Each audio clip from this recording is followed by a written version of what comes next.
He's a major player in the Ugandan tourism sector. Personally, I've traveled the whole world. And I think one of the things that I am advantaged with is having seen my own country and seen East Africa as a tour guide and seen how the tourists were, shocked about the beauty of this area. Discovering a love of nature, he's made it his goal to share his passion with the world. A lot of people in Africa think that everything important is out of Africa. Africa's got all the minerals. Africa's got all the attractions. Africa's got everything to make us not want to be anywhere in the world. Yeah. This week on African Voices, meet Amos Wekesa, a Ugandan tour guide who went on to form one of the country's largest travel companies.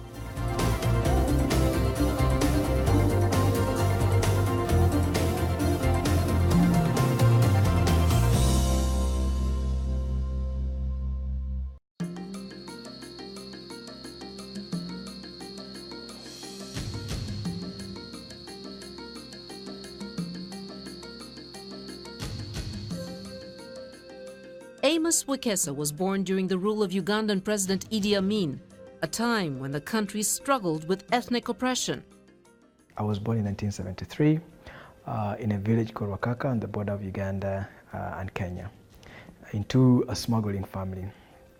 At the time I was born, it was a very difficult time for every Ugandan because that was the time when Idi Amin had taken over power in 1971.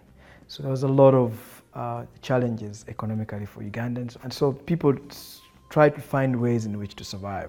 And therefore my family was close to the border, and all they could do was smuggle stuff from Kenya. And I think as a child, I was involved in smuggling, I think by the age of 7. We were so poor that by the age of 10 I'd never gone to school. And an organization called Salvation Army, which is a Christian organization, came to my village looking for like 2 poor boys to help. The Salvation Army would end up choosing Wekesa and sponsoring his education until the end of high school. After school, I struggled. It was extremely very difficult time. I walked from office to office looking for my first job. And so after probably 5 months of working, I was given a job as a sweeper. I was sweeping on office and taking mail to the post office. And I was earning $10 a month. I was living on about $50, to be honest, a week at that time. Of course, you could survive, you could go by at that time. And therefore, a lot of the times I had one meal to eat as an individual. But I knew that one day things would change for me, so I would continue working hard. Wekesa would go on to work other jobs, each time saving his money. He would eventually settle into a job that would lead to his future profession. A time came when an organization a tour company was looking for a tour guide. And so when I became a tour guide, I thought my life was sorted. And I remember very well my first trip. We had 3 tourists, and we went around for 15 days. We were doing camping, so you had to get a tent, put everything up, and had to cook breakfast for the guys and stay at the campfire until the last person finishes smoking, maybe 3 a.m. It was extremely very draining job. In 2001, Wekesa formed his own tour group, Great Lake Safaris. In the beginning, he made ends meet by hiring cars out for weddings, but a year later, he would get his first break. In January 2002, I took out a lady called Cynthia, who had come from World Bank, and she wanted to do a 3-day trip. So this lady enjoyed her trip. And she said, you know what?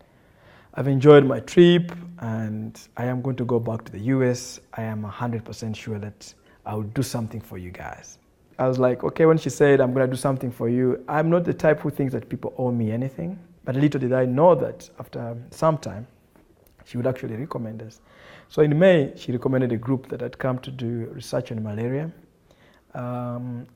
They also had a trip with me for 3 days to Queen Elizabeth National Park. That's exactly what she had done. Despite having a reputation as a good tour guide, a year and a half after setting up Great Lake Safaris, business was not going well. I even contemplating closing my business. And all the negative voices come. People come and say, you know, you're born in a poor family. We told you can't do business. Hey, man, I mean, 99% of the people that I met were just telling me you can't succeed. Life is, you know, that you don't have a background of business.